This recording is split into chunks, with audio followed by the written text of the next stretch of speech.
মাঝে হারিয়ে যেতে চাই, আবার নতুন করে নিজেকে ফিরে পাওয়ার জন্য। বহু স্থানে ঘুরে ঘুরে প্রকৃতির মাঝে আমি খুঁজে বেড়াই শান্তি সুখের পরশ, যেথা রয়েছে শুধুই অপার ভালোবাসার গল্প।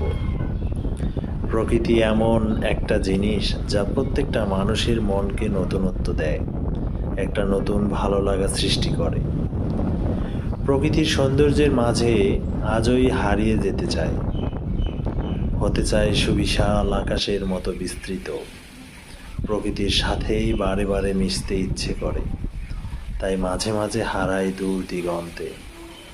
প্রকৃতি আমাকে শিখিয়েছে সুন্দর হতে, আমার চারপাশে যা কিছু আছে সব কিছুকে সুন্দর করে দেখতে। এই জীবনে প্রকৃতি নিঃস্বার্থ, নইলে মানুষ তার স্বার্থের জন্য আপন মানুষকেও ছাড়ে না। প্রকৃতির এই নির্মল